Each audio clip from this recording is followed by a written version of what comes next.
periodiko sa mga balita sa huling buwan ng taong 2023 sa buwan ng Disyembre.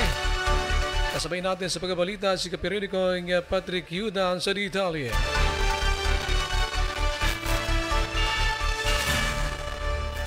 Periodiko Year Review Year 7. Basta Barreta, Narito ang mga malalaking kaganapan sa buwan ng Disyembre.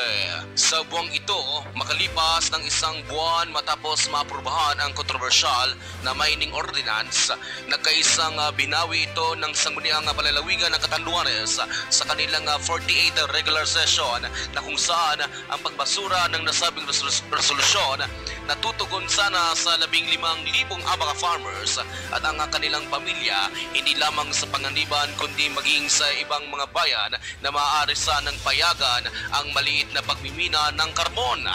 Ikinatuwa ni Ginoong Andy Po ng Catanduanes Contra Mina Movement ang ginawa ng SP dahil pinakinggan ng mga ito ang hinaing ng taong bayan. Kaugnay ng nasabing balita, nagkaroon ng mainit na talakayan sa isinagawang public forum on mining sa Catanduanes State University Gymnasium.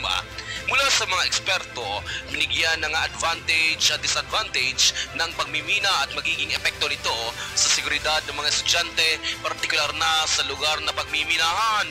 Sa kabuuan, lumalabas na karamihan sa mga dumalo ay tutol sa pagmimina sa Happy Island. Samantala, matagumpay na isagawa ng pamunuan ng KETSU ang groundbreaking ng pabay sa KETSU project sa San Isidro Village, Bayan ng Virac.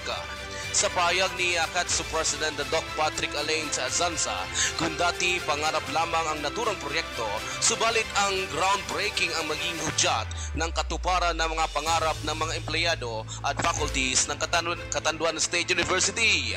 Sa parehong buwan, matagumpay na nahatira ng pamasko ang 2 centenarians at 3 nonagenarians mula sa LGU Virac.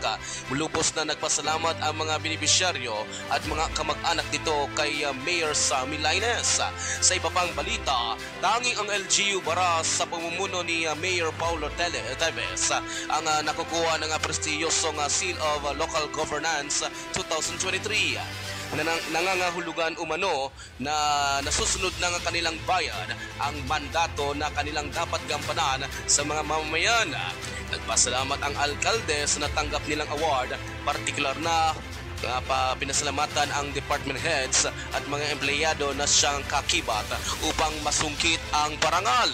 Isa umano itong inspirasyon upang mas pag-igihan ng kanilang bayan para maging compliant taon-taon sa alituntunin ng Seal of Local Governance.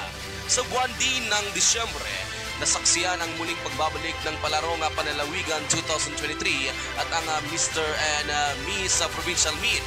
Matatanda ang 2019 pa nang huling ginanap ang mga aktibidad na ito na nahinto dahil sa pandemya. Bukod sa mga kaabang-abang na laro na ginanap noong Disyembre 27 hanggang 29, 2023, usap-usapan din ang mga bokabularyo na ginamit ng Bagwis Catanduanes sa kanilang mga posta patungkol sa mga laro. Mayroong mga humanga at natuwa, ngunit nakatanggap din ang mga ito ng maanghang na mga salita mula sa mga coaches at manlalaro. At yan po ang mga malalaking balita sa buwan ng Disyembre para sa Bicol Periodico Year in Review. Ito po si Radyo Patrol numero 26, kaperiodiko Patrick Ian Yutan, nagbabalita para sa Radyo Periodico. Periodiko Year Review Year 7. Basta Barreta, nakareport tulos sa Radyo Periodiko. Maraming salamat kaperiodiko Patrick Yudan sa detalye ng mga balita sa buwan ng Disyembre.